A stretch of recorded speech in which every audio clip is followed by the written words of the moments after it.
Tadi kan disinggung masalah bahwa kepolisian Indonesia bekerja sama dengan Interpol untuk menangkap beliau. Memang agak lucu ya, siap mati tapi di zona yang aman Ya, gitu loh, zona yang aman. Kecuali dia bilang siap mati di sini baru itu mengandung konsekuensi ya kan.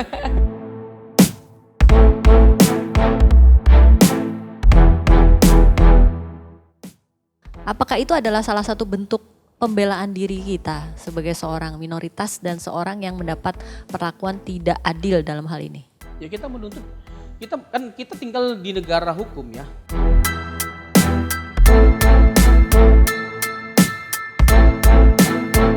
Masalah penganiayaan baik terhadap gereja atau orang-orang Kristen itu bukan 1-2 kasus. Puluhan, belasan, bahkan ratusan kasus.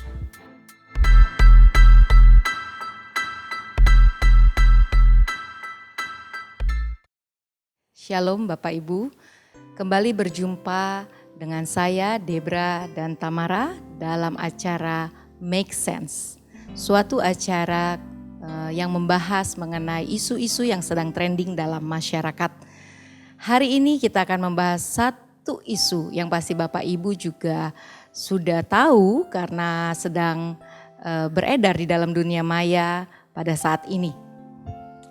Isu yang kita bahas hari ini itu sebenarnya sudah lumayan lama, tapi tidak berhenti-henti diperbincangkan. Betul, karena muncul terus. Karena muncul terus tiba-tiba ada statement lagi, ada komen lagi gitu kan. Dan anehnya banyak yang ikut ya. Kemarin terakhir saya lihat ternyata saya juga ikut, bukan ikut. Ikut apa nih Bu? Maksudnya ikut ternyata komen? ikut komen Oh, dan oke. dari komen itu ada pertanyaan-pertanyaan yang muncul di situ dan langsung dijawab oleh pribadi ini begitu. Oke, jadi mungkin saya buka sedikit aja udah langsung bahwa topik yang akan kita bicarakan itu mengenai seseorang yang mengaku hamba Tuhan mengeluarkan satu video di YouTube-nya, di channel YouTube-nya yang terus jadi viral. Karena dia mengaku bahwa dia merupakan seorang nabi, bahkan mengaku sebagai nabi ke-26 yang terus ofensif sekali kepada agama sebelah kita, gitu kan. Jadi ofensif sekali, dia menyebutkan beberapa nama, beberapa posisi-posisi penting di pemerintahan juga gitu kan. Yang terus akhirnya menimbulkan reaksi keras dari masyarakat kita, masyarakat Indonesia. Baik dari sisi Kristen maupun dari sisi non-Kristen. Nah ini kan saya yakin Bapak dan Ibu semua tuh pasti udah nonton, udah denger paling tidak tentang ceritanya. Nah kita gak mungkin ngobrol berdua Bapak dan Ibu. Seperti biasa ada salah satu narasumber kita yang sangat-sangat bisa untuk menjelaskan lebih detail. Ngobrolnya biar lebih seru. Bapak dan Ibu sekalian, kita sambut Bapak Pendeta Robson Samosir. Siap. Suatu kehormatan untuk bisa diundang Yes. dan mendiskuskan suatu topik yang sangat menarik dan juga menantang dan ngeri-ngeri sedap. Ngeri-ngeri sedap. Iya, ngeri-ngeri sedap beneran ini loh. Iya, Karena benar. orangnya pun kita nggak tahu ada di mana itu. Makanya yang buat ngeri-ngeri sedap kan karena memang lagi rame diperbincangkan. Oke. Terus orang yang sedang diperbincangkan ini adalah orang yang dianggap bermasalah. Dan ini topik berat. Dan kenapa membawa saya ke topik yang berat gitu? Mungkin karena masalah berat badan juga kali ya. Sesuai dengan berat badan. Gak usah sensitif Pak Robson. Hari ini terlalu, karena topiknya sensitif kita gak boleh sensitif juga. Oke, siap. Oke. Jadi gimana nih hari ini, tadi kita udah menjelaskan sekilas Pak Robson mengenai sosok yang kita maksud. Ya kan? Beliau ini ada di suatu negara. Katanya, saya gak tahu ada di mana persisnya. Kita berantah lah ya. Di antah berantah itu. Tapi terus ada surat penangkapan yang dikeluarkan oleh pemerintah Republik Indonesia bekerja sama dengan Interpol katanya. Mencari tahu ini di mana keberadaannya. Nah, sebenarnya kita mau bicaranya sekarang dari sisi angle bahwa yang dia lakukan itu benar apa salah sih sebenarnya? Waktu dia ngomong begini, kita nggak usah menyinggung ke area-area itu dulu, kita ngomong cuman saya ini seorang hamba Tuhan, seorang nabi yang dapat pesan-pesan dari Tuhan dan saya harus menyampaikan. Gimana itu Pak Robson? Ya. Tarik nafas dulu. Tambahin sedikit. Tapi kan yang sekarang ini bukan pertama kali ya, zaman dulu juga kita pernah dengar-dengar ada nabi-nabi yang muncul, hanya saja zaman dulu nggak ada nomor, tiba-tiba hari ini ada nomor. Oh gitu ya. 26. Oh. Ini makin jelas kayaknya. Makin jelas ya arah kan? pembicaraan Nggak kita apa-apa dan lah. siapa yang dimaksud ya. Iya. Abis ini saya nanti menyebut diri sebagai nabi ke-27. Oh gitu ya. Boleh. Oke. Karena nggak ada sertifikat. Coba ada sertifikat, susah sekali kan menyebut itu kan, mana sertifikat 26-nya, kan gitu ya. Karena tidak ada sertifikat, jadi ini menarik untuk dibahas ini. Oke. Ya menarik ya, ini karena terkait dengan banyak faktor ya. Tetapi kalau mau dipersoalkan apakah itu salah atau benar, nah itu menjadi isu yang tidak mudah ya untuk dipecahkan. Tadi kan disinggung masalah bahwa Kepolisian Indonesia bekerjasama dengan Interpol untuk menangkap beliau. Yang saya tahu rumit sekali ya hal itu bisa dilakukan. Yang kedua, Interpol itu tidak mengurusi masalah agama. Yang saya tahu ya. Itu yang pertama. Yang kedua, terkait dengan pengakuan beliau sebagai Nabi ke-26. Kalau bicara tentang label, kalau bicara tentang mengaku-ngaku ya, aku Nabi ke-26, mau apa? Ya, itu hak semua orang. Ya kan? Ya haknya dia ngaku sebagai Nabi ke-26. Ya, kenapa kita persoalkan? Yang jadi persoalan adalah ketika kita mempersoalkan keyakinan orang lain, kepercayaan orang lain. Nah, itu yang menjadi masalah. Kalau saya perhatikan ya, jadi saya sedikit banyak akhirnya menggalilah informasi seputar beliau dan apa yang beliau persoalkan. Jujur ini mau tahu jawaban saya ya? Kalau nggak diundang ke sini taruh. Mau tahu aja Bercanda. apa mau tahu banget, untung dia nggak tanya itu. Yang beliau persoalkan itu sesuatu yang memang kita persoalkan juga. Sesuatu yang lama kita persoalkan dan kasusnya itu banyak sekali. Sesuatu yang membuat kita ya meskipun kita orang Kristen, meskipun kita orang percaya yang identik dengan kasih, marahnya sih ada gitu loh. Marahnya ada di mana mayoritas mendiskreditkan atau memframing minoritas. Ya kita marah, bahkan bukan hanya membuli, sampai pada titik menganiaya, ya kan, gereja-gereja ditutup, gereja-gereja dibakar, orang-orang Kristen dianiaya, dibunuh, ya siapa yang gak marah? Ya kan, tapi seperti yang kita ketahui, ya itulah panggilan kita sebagai orang Kristen, sebagai pengikut Yesus. Tuhan Yesus menegaskan kamu akan menderita karena namaku. Saya rasa itu sudah cukup untuk menguatkan kita. Saya rasa itu sudah cukup memberikan sebuah penghiburan dan penegasan bahwa ya wajar pada akhirnya kita menderita. Karena Tuhan Yesus sudah kasih tahu harga yang harus kita bayar ketika kita mengikuti Dia. Kita akan menderita. Lalu kalau kita persoalkan kita menderita karena mengikut Dia, ya kenapa kita pilih jadi Kristen? Kenapa kita memilih menjadi pengikut Yesus? Nah, inilah yang beliau persoalkan sebenarnya. Nah, salah atau benar? Kalau merujuk kepada isinya, kontennya, itu tidak salah menurut saya. Memang harus disuarakan. Dan bukankah gereja juga harus dengan lantang menyuarakan kebenaran? Ya kan, yang salah ya salah. Ya kita nggak bisa mengatakan itu tindakan kejahatan sebagai sebuah kebenaran tanpa ada rasa takut. Kita harus menyuarakan. Nah, itu yang kita suka dari beliau itu. Nggak ada takutnya sedikit pun.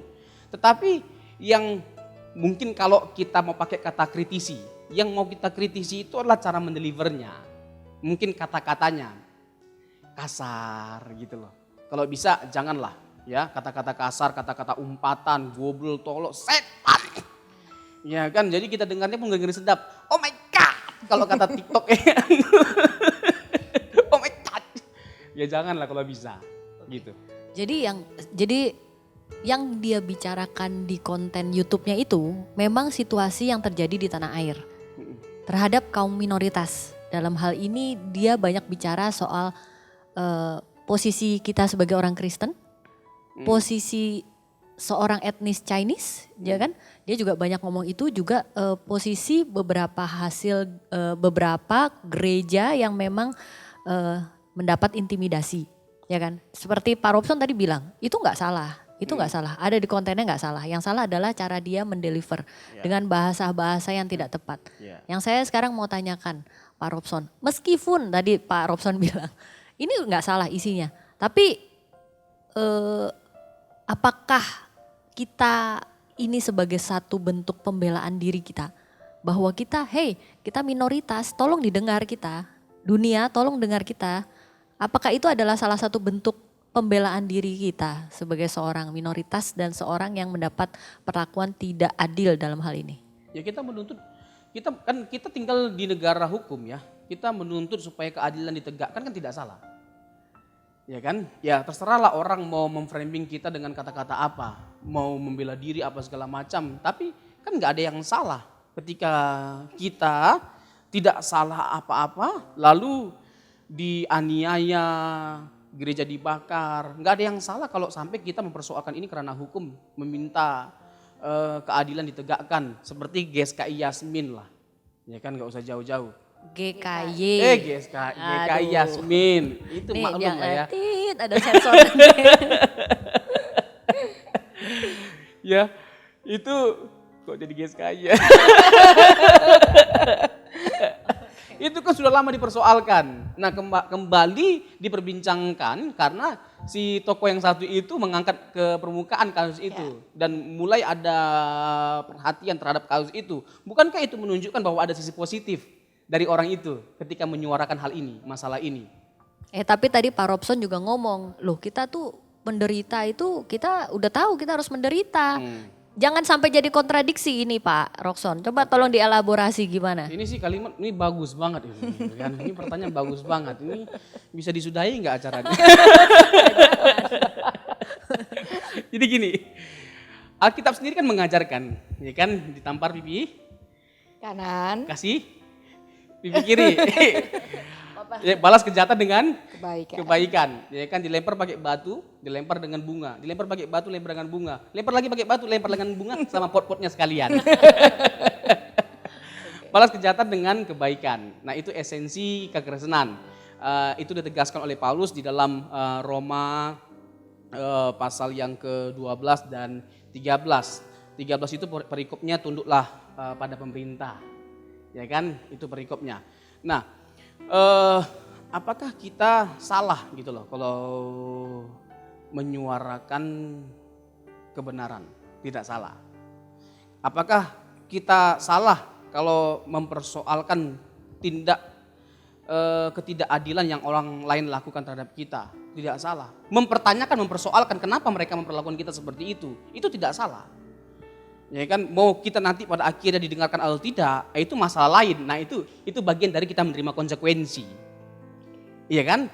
Apalagi terkait dengan iman kita, itu konsekuensi dari iman kita. Oh kita didiskreditkan, kita nggak didengarkan, itu nggak jadi masalah. Tetapi nggak ada yang salah dengan kita mempersoalkannya. Waktu Yesus ditampar, Paulus ditampar, mempersoalkan loh. Kenapa kamu menampar aku? Nah gereja-gereja ditampar, dipukul, dihajar, dianiaya. Diam, karena apa? Takut. Kenapa kita takut? Yang kita takuti hanya Tuhan. Memang benar. Paulus mengajarkan kita untuk tunduk terhadap pemerintah. Roma pasal 13, jelas loh itu hukumnya. Dan saya salut sekali dengan Rasul Paulus. Padahal waktu itu dia ada dalam masa pemerintahan yang sama sekali ya tidak kondusif terhadap orang Kristen. Tidak baik terhadap orang Kristen, ya kan, orang lebih Kristen dianiaya, ya, di zaman Nero kan. Iya. Pada akhirnya dia dihukum mati kan, dipancung kepalanya kan di Roma. Dan itu sesuatu yang mengerikan. Tetapi Paulus yang waktu itu menghadapi pemerintah yang lalim, yang kejam, tetapi dia mengajarkan kepada jemaat supaya tunduk terhadap pemerintah. Tapi kecuali pemerintah yang jahat, ya kasuistik lah ya. Kalau sampai pemerintah itu melakukan sesuatu yang tidak baik terhadap kita, memerintahkan kita untuk melakukan sesuatu yang bertentangan dengan firman Tuhan, yaitu pengecualian. Tapi secara umum Paulus mengajarkan untuk kita tunduk terhadap pemerintah. Kita tunduk. Tetapi ketika ada sesuatu yang salah kita harus persoalkan dong. Ya kan? Kita ditampar misalnya. Persoalkan. Sekali lagi, masalah nanti kita mau didengarkan atau tidak, itu masalah ke-26. Sesuai dengan gelar Nabi ini. Gitu. Oke. Mendengar dia bicara jadi kayaknya panjang ini, nanti meluas ya. Tetapi kita mau ini tarik garis saja.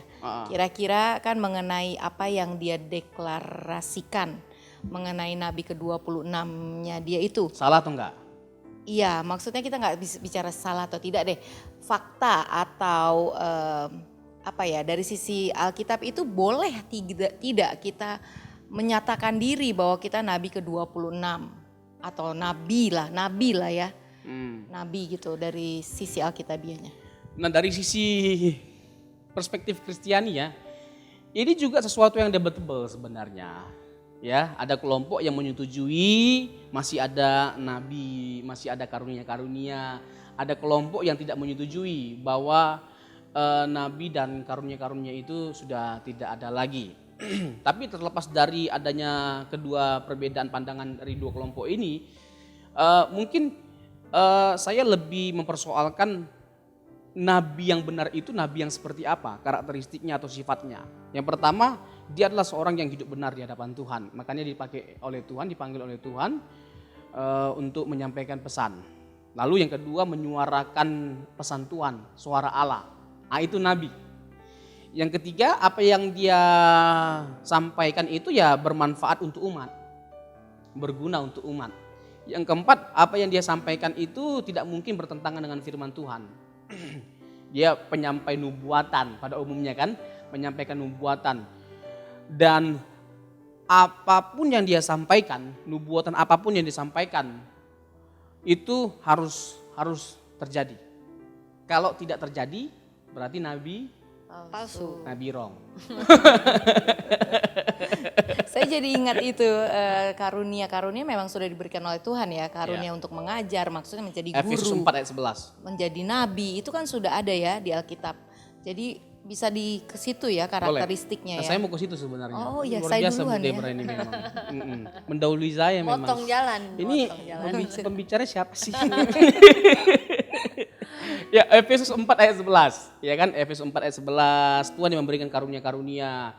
Lalu 1 Korintus 12 ayat yang ke-28 kalau saya nggak salah. 1 Korintus 12 ayat 28. Itu semua berbicara tentang karunia-karunia. Bagaimana Allah itu menganugerahkan beberapa jabatan atau karunia kepada kita demi kepentingan bersama.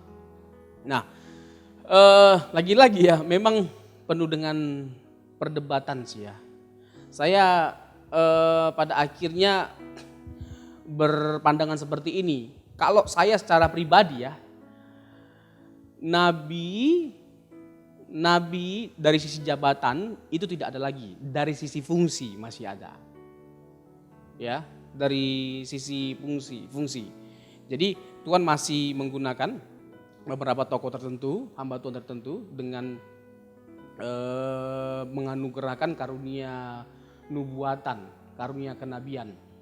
Tapi kalau dari sisi jabatan tidak diperlukan lagi. Kalau kita buka ayat Ibrani, ya kan harus buka ayat memang karena kita membahas sesuatu yang bersifat dengan Boleh. Iya, Kita buka nanti ayat. enggak rohani katanya.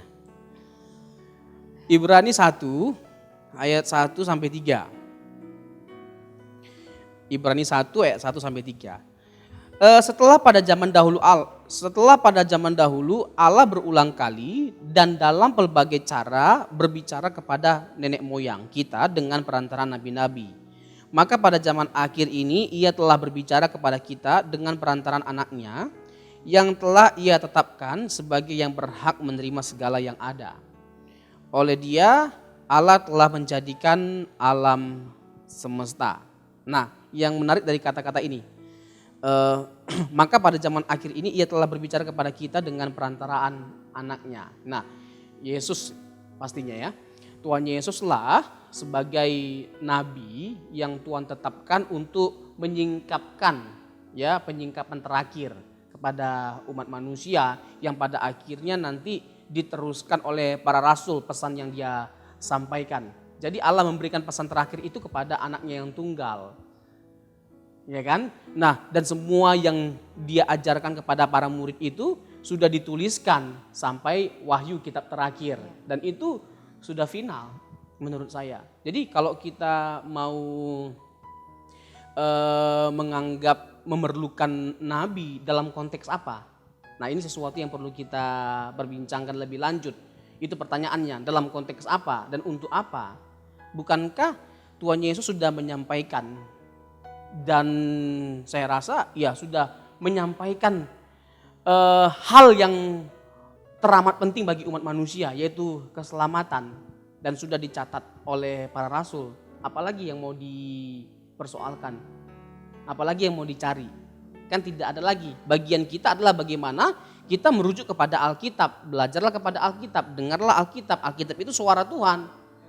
Ya kita nggak membutuhkan siapapun lagi untuk menyampaikan suara Tuhan. Alkitab itu suara Tuhan.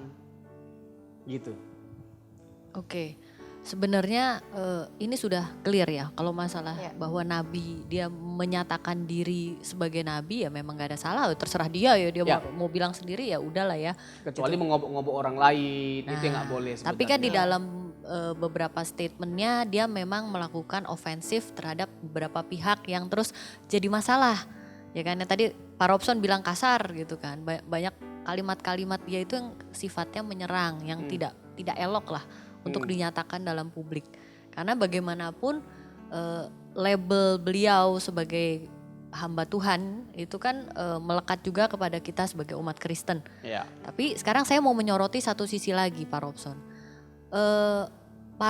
Ya tadi Bu Debra udah sempat ngomong, saya juga ikutan komen. Jadi netizen ini terbelah menjadi dua. Netizen, saya ngomong netizen Kristen loh. Untuk orang Kristennya sendiri terbelah menjadi dua. Ada yang pro, ada yang kontra.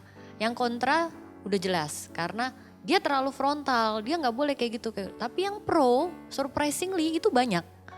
Yang pro sama beliau itu banyak. Mereka merasa dia benar yang dia omongin. Dia mewakili perasaan kita sebagai minoritas yang selama ini gak pernah disuarakan. Dan akhirnya dia berani ngomong, bagus itu dia gitu. Nah, menurut Pak Robson gimana? Kita sih gak perlu memihak ya. Kita gak perlu ngikutin yang pro atau yang kontra. Cuman melihat fenomena ini menurut Pak Robson gimana? Tapi dari sisi yang tadi dulu, yang dari sisi Alkitab kayaknya udah jelas ya. Kayaknya kalau dari sisi Alkitab sudah Pak Robson jelaskan dengan jelas. Gitu, mantap, sudah mantap. Nah sekarang kita mau melihat dari sisi sikap ya. Sikap reaksinya saudara-saudara kita ini yang Kristen ini. Pro dan kontra ya. Dalam kalangan Kristen sendiri ya. Begini. Ya marilah kita dengan jujur ya, mari kita dengan jujur bahwa sebenarnya yang dipersoalkan oleh orang itu, hamba Tuhan orang itu ya, orang itu yang dipersoalkan oleh dia itu adalah merupakan jeritan hati kita. Itu yang pertama. Ada orang-orang yang takut menyuarakannya. Kita pengen tuh suatu hari nanti ada orang yang dengan berani menyuarakan apa yang kita ingin disuarakan. Karena kita takut untuk menyuarakannya. Nah sekarang ada orang yang dengan berani menyuarakannya. Kita jangan mempersoalkan dia menyuarakannya. Ya kita puji Tuhan, itu sisi positif dari beliau itu loh. Dia punya keberanian, itu saya kagum loh. Keberanian yang begitu luar biasa yang dia miliki untuk menyuarakan hal itu. Tetapi memang sekali lagi ya kalau bisa jangan dengan kata-kata yang kasar. Ya, jadi kalau saya punya tanggapan, ya seharusnya kita mendukung dan mendoakan supaya Tuhan memberikan hikmat kepada beliau. Keberaniannya udah betul, apa yang dia persoalkan udah betul, harus dipersoalkan. Memberi saran juga berarti. Karena gini loh, masalah penganiayaan baik terhadap gereja atau orang-orang Kristen itu bukan 1-2 kasus. Puluhan, belasan, bahkan ratusan kasus. Diangkat ke permukaan, di dalam kemudian hilang lenyap. Nah ini kan sesuatu yang membuat kita jadinya geram loh. Tapi kita juga harus mungkin kita bisa memberi saran juga ya kepada beliau ya, untuk boleh menyampaikannya dengan Teduh sebenarnya. teduh ya, dengan kasih seperti yang beliau sampaikan, atau dia melabelkan dirinya hamba Tuhan itu, Ya. atau bahkan dengan berani Nabi ke-26 itu, ya kan? Iya, kalau bisa dengan teduh menyampaikannya dengan elegan ya. Jangan ada kata-kata umpatan, kata-kata yang penuh amarah. Ya dikemaslah dengan bahasa yang sebaik mungkin, seakademis mungkin, apalagi kan beliau orang akademis. Saya lihat beliau tuh pintar sekali. Iya. Jadi ada agak kontradiksi gitu antara apa yang dia sampaikan yang mau dia rubah dengan yang dia tunjukkan, ya kan? Jadi sebetulnya apa yang dia tunjukkan itu apa yang dia juga sudah protes atau kritisi juga sebetulnya. Jadi janganlah seperti itu, begitu ya maksudnya ya. Jadi sekali lagi, apa yang dia persoalkan hari-hari ini merupakan apa yang kita pergumulkan juga, ya kan? Jadi ada jeritan hati kita terhadap kasus yang benar-benar merugikan kita sebagai orang Kristen, tapi terkesan ada pembiaran, dibiarkan begitu saja. Tidak semua, ya kita nggak boleh juga berlebihan mengatakan bahwa tidak ada kasus yang ditangani sama sekali. Tetapi dari sekian banyak kasus, berapa kasus yang ditangani? Terus kenapa seperti tidak ada sebuah payung hukum gitu loh yang melindungi supaya hal ini tidak terulang kembali. Nah ini sesuatu yang penting sekali untuk dipersoalkan. Nah kenapa ini nggak dipersoalkan gitu loh, supaya tidak terjadi lagi hal-hal yang semacam ini. Nah mungkin ini juga menarik untuk dipersoalkan ya. Tadi kan saya ada mengatakan bahwa baik kok apa yang dia persoalkan, tetapi harus balance dong. Ada nggak yang salah yang dilakukan oleh beliau? Begini, tadi kan saya ada singgung di awal bahwa mengklaim diri sebagai Nabi ke-26 ya udah sah-sah saja. Orang mau mengklaim dirinya sebagai anak Nabi, ya udah biar aja, kita ngapain mempersoalkan, itu kan haknya dia.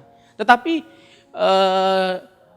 ketika kita mengklaim kita Nabi ke-26, lalu kita menghina orang lain, agama orang lain, kitab suci orang lain, nah ini yang jadi repot urusannya. Kalau bisa jangan, gitu loh, jangan, nggak baik seperti itu. Bahwa penomoran 26 itu pun sebenarnya merupakan suatu Udah sebuah penghinaan. penghinaan dan sindiran kepada yang lain gitu kan. Ini salah satu yang seharusnya mungkin sebaiknya tidak dilakukan, ya kan? Karena bagaimanapun kita tinggal di negara yang majemuk, ya kan? Kalau kita mau menyuarakan kebenaran tentang diri kita, nggak perlu harus menyerang yang lain, bukan begitu, Pak Robson? Ini makin hot ini diskusinya, makin panas meskipun di sini dingin. Jadi gini, betul ya, ada banyak tuduhan, serangan yang diberikan terhadap kita baik secara fisik maupun ajaran. Ya, nggak sedikit loh, ya tuduhan-tuduhan yang tidak berdasar yang mengintimidasi keyakinan kepercayaan kita. Masa Allah beranak, ya kan? Siapa itu? Bidannya dan lain sebagainya macamnya. Banyak sekali. Masa manusia disembah sebagai Tuhan? Masa Allah kita disebut Allah dibilang satu tapi tiga? Nah, banyak sekali gitu loh serangan yang ditujukan kepada kita. Nah, bagaimana reaksi kita? Begini. Apakah kita salah punya hak jawab? Tidak salah. Tapi yang menjadi persoalan, yang menjadi masalah adalah ketika kita salah menggunakan hak jawab kita. Harus proporsional. Gunakanlah bahasa yang baik, bahasa yang elegan, bahasa akademis. Ya kan, jadi apologet. Nah, kebetulan saya memang bidangnya di sini kan. Ya kan, apologetika. Nah, saya juga banyak mengajarkan apologetika. Nah, apologetika itu bukan melulu soal debat dan lain sebagainya macamnya. Apologetika itu sesuatu yang indah. Ya kan, bagaimana kita menyampaikan kebenaran dengan baik, dengan meyakinkan, dengan santun secara akademis. Nah itu apologetika. Nah kita berapologetika sampaikanlah jawaban atas semua tuduhan yang ada. Injil sudah dipalsukan, sampaikan dengan elegan. Ya kan, Yesus katanya nggak disalibkan, kan beliau juga mempersoalkan, saya menyerang itu karena memang saya diserang.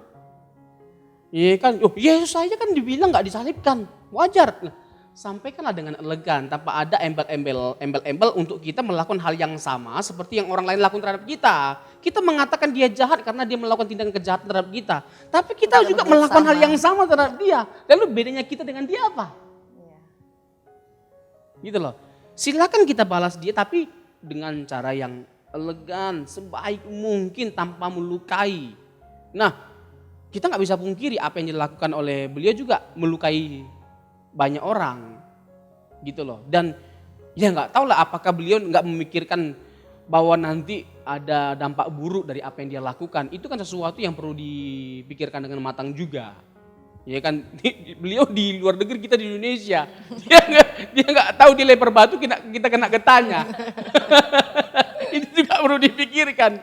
Karena kan ada orang-orang yang nggak mau pikir panjang kan, yang melihat yang seperti ini jadi panas, lalu kita yang dijadikan korban. Bukan yang sono, kita yang dijadikan korban. Itu yang ngeri-ngeri sedap. Gitu loh. Jadi gini Pak Robson, berarti menarik sekali yang dibicarakan Pak Robson. Jadi kita nggak perlu untuk kita menjadi apologetik sejati, apa istilahnya? Apologetik. Orangnya itu apa? Apologet. Sebagai seorang apologet, pembelaan kita atas Alkitab dan atas ajaran tidak membuat kita harus menyerang orang lain. Ya kan? Iya betul. Nah, jadi dia ada satu statement gini si beliau itu. Saya itu udah siap jadi martir katanya. Udah siap jadi martir, saya siap mati. Saya siap mati untuk menyuarakan kebenaran ini, kata dia gitu, ya kan? Tapi seperti kata Pak Robson tadi, dia lupa. Dia siap martir, diantah berantah. Lah kita yang di sini satu, kita masih mending nggak kenal. Keluarganya gimana? Keluarga juga banyak yang ada di Indonesia sebenarnya, dan saya dengar keluarganya juga mendapat banyak ancaman, banyak ini. Nah, sikap itu tuh gimana menurut Pak Robson? Sikap menyatakan diri, oke siap martir, tapi ada efek samping, ada efek di belakangnya yang memang agak lucu ya, siap mati tapi di zona yang aman ya, gitu loh, zona yang aman. Kecuali dia bilang siap mati di sini, baru itu mengandung konsekuensi ya kan. Baru kita salut gitu loh. Ya kan, mengatakan siap mati di tengah serigala, itu betul. Seperti kita gitu loh. Jadi gini, memang saya rasa kita sebagai anak-anak Tuhan harus berani mati ya. Kan konsekuensi kita sebagai orang Kristen memang harus mati kan. Baik itu secara fisik maupun secara duniawi. Dan not afraid to die gitu loh. Tidak takut mati. Tapi bukan hanya sekedar tidak takut mati, tapi kita harus bukan hanya berani mati, tapi juga kita harus berani hidup. Karena berani hidup jauh lebih sulit daripada berani mati. Berani hidup konsekuensinya adalah memberikan segenap hidup kita kepada Tuhan selama kita hidup. Itu lebih mahal harganya, jauh lebih berat konsekuensinya. Filipi 1 ayat 21 itu menjadi penghiburan bagi setiap kita. Hidup adalah Kristus, mati adalah keuntungan. Jadi kalau kita akhirnya kehilangan nyawa karena Kristus, karena iman, kita akan mendapatkan kembali kok, kata Alkitab. Jelas kok itu. Tapi kalau kita menyayangkan nyawa kita lalu kita menjadi kompromi dengan iman kita, nah kita akan kehilangan nyawa kita. Jadi ya memang betul idealnya jangan takut mati. Gitu loh. Tapi ideal juga nggak kalau dia masih membawa efek samping ke keluarganya yang mungkin. Itu saya bilang perlu dipertimbangkan, ngomong di sana, dia nggak lihat di sini gitu. Iya. Maksudnya bisa bilang gini, semua perjuangan pasti ada korban. Ya pertimbangannya korban diri sendiri sih oke ya. Kalau korbannya adalah orang lain, orang yang dekat dengan kita, apakah itu masih tetap layak untuk diperjuangkan? Saya rasa begini, setiap anak Tuhan harus mengerti kebenaran. Jawaban saya itu yang pertama. Setiap anak Tuhan harus memahami kebenaran. Menjadi Kristen itu mengandung konsekuensi. Kehilangan nyawa salah satunya. Jadi karena kita menyuarakan kebenaran, lalu kebenaran yang kita suarakan itu mengandung konsekuensi, di mana nyawa kita terancam, bahkan orang kita kasih terancam, nggak jadi masalah. Tapi kita kehilangan nyawa untuk sesuatu yang berarti. di mana kita akan mendapatkannya kembali. Itu sama sekali nggak jadi masalah menurut saya. Saya ingat lagu ini. To follow Jesus. Apa? I have decided to follow Jesus. I have decided to follow Jesus. Jadi begini. Baru mau lanjut. Ini mau lanjut Tadi nyanyi udah mau suara 2 dan suara 3 tadinya. Kalau dipanjangin ya. Iya. Jadi itu ada story di balik lagu itu ya yang mengagumkan sekali, yang menggetarkan jiwa. Pernah dengar nggak story di balik lagu itu? Iya. Saya belum. Belum ya? Ceritakan lagi, ceritakan. Yaudah nanti kita bahas di. Percuma enggak dibahas di sini juga. Bapak Ibu berarti bisa cari sendiri itu ya, di mana itu Iya. ceritanya ya. Jadi di sebuah daerah ya, ada. Singkat aja, singkat. Ya, di sebuah daerah di mana yang ada kekristenan di sana, lalu ada penginjil yang menyampaikan Injil di sana, lalu akhirnya ada seseorang yang percaya Yesus dan akhirnya satu keluarga itu dimulai dari suaminya dan satu keluarga dimenangkan. Lalu lama kelamaan yang lain juga dimenangkan keluarga-keluarga yang lainnya. Lalu terdengar kepada kepala sukunya, ini kenapa ada keyakinan lain, kepercayaan lain. Lalu dicarilah ya, diusut, akhirnya ketemu. Ini loh sebagai orang yang pertama sekali menyiarkan keluarga yang percaya Yesus dan menyiarkan, mengabarkan Injil tentang Yesus. Lalu apa yang dilakukan? Diancam untuk meninggalkan. Kalau enggak dia dan keluarganya dibunuh. Itu kata-katanya panjang tapi saya kurang hafal. Jadi kurang lebih begini, pertama yang dibunuh itu kalau nggak salah anaknya, kedua anaknya dibunuh. Kalau kamu, ini kan akhirnya kan karena iman dia akan ada konsekuensinya, akan ada korban. Bukan hanya dianya saja, tapi juga keluarganya. Tapi pertanyaannya apakah dia mundur? Tidak loh. Meskipun karena imannya, dia nggak mundur. Padahal ada kesempatan untuk keluarga yang diselamatkan dengan dia menyangkali imannya, tapi tidak mundur. Masalah nggak? Nggak masalah. Justru memang itulah tindakan yang benar yang harus dilakukan. Kalau karena apa yang kita suarakan, lalu akhirnya orang jadi korban, nggak jadi masalah.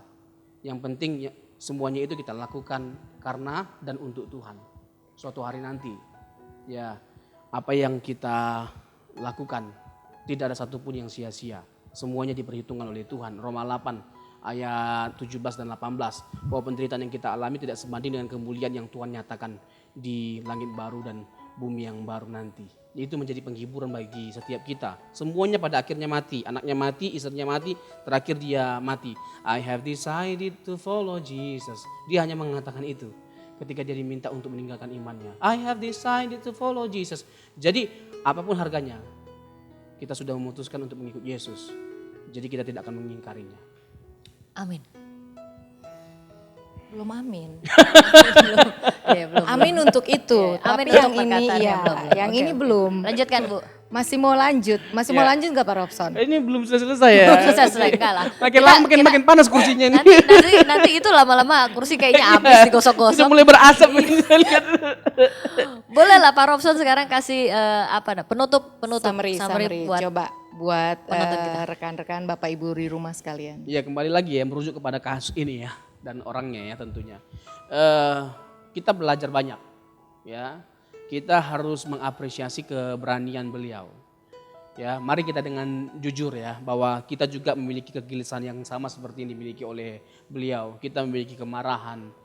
Ya, ada pemerintah, kenapa nggak dipersoalkan, kenapa nggak ditangani, kenapa nggak diurus. Ini masalah kemanusiaan juga, ya kan, sampai merenggut nyawa. Aduh, kenapa diam? Nah, kita bersyukur ada orang yang satu itu, yang di luar negeri itu. Nah, apa pesan yang bisa kita atau pelajaran yang bisa kita petik dari beliau? Kita harus dengan berani menyuarakan kebenaran apapun harganya, apapun konsekuensinya. Kita harus dengan berani menyuarakan kebenaran, tetapi dengan elegan. Ya, kalaupun dihina kita, kalaupun diserang ajaran kita, jawab, nggak ada yang salah dengan memberikan jawaban. Ya, tetapi elegan, Ya jangan dengan amarah, jangan ada kata-kata umpatan, caci maki, jangan ada kata goblok, setan, tolol. Jangan kalau bisa. Itu harus dijauhkan. Ada kalanya orang itu ya gagal jadi Kristen bukan karena kurang bagus jawaban kita, bukan karena kurang meyakinkan kita, bukan karena kurang indah Injil yang kita sampaikan, tapi karena sikap kita. Itu yang dialami oleh Mahatma Gandhi. Dia berkata apa? I like Christ but I don't like Christian. Aku suka Kristus tapi aku tidak suka orang Kristen. Karena dia mendapati orang Kristen yang tidak hidup sesuai dengan ajaran Tuhan Yesus. Tuhan Yesus memberkati. Mantap. Oke, terima kasih Pak Robson atas diskusinya hari ini. Udah selesai nih? Udah selesai. Udah bisa saya bernapas panjang. Ya? Boleh bernapas lebih lancar dan kita tapi tetap akan ketemu nanti di next make sense berikutnya. Iya, di next make sense. Siap. Iya. Terima kasih. Jadi yang tadi itu kan dari sisi kita pribadi ya harus bersikap seperti Kristus kalaupun mau menyampaikan secara elegan. Tapi dari sisi yang tadi Pak Robson sampaikan bahwa menurut Alkitab tidak ada lagi nabi dan sebagainya. Itu juga perlu diingat ya dan kita harus kembali lagi back to the Bible ya. Back to the Bible. Kalau saya lebih suka back to the Bible dan cari second opinion. Kalau kayak ke dokter itu saya suka cari second opinion. Jadi dengar juga dari para apologet yang lain. Betul. Atau kita bisa membedah. Untuk mengklarifikasi. Iya, untuk mengklarifikasi. Itu saja. Bapak dan Ibu sekalian, demikian perbincangan kita hari ini. Saya berharap Bapak dan Ibu sekalian mendapat banyak sekali pencerahan. Dan berharap Bapak Ibu sekalian mengambil satu poin penting dari apa yang kita diskusikan hari ini. Bahwa kebenaran apapun itu akan tetap menjadi kebenaran. Tapi kita menyuarakan kebenaran diharapkan dengan cara-cara yang lebih baik. Kebenaran tidak perlu disuarakan dengan cara menyerang orang lain. Dan tidak perlu disuarakan dengan cara-cara yang tidak baik. Dan membuat akhirnya kebenaran itu menjadi bias. Bapak dan Ibu sekalian, kita ketemu lagi di acara Make Sense selanjutnya. Tuhan Yesus memberkati.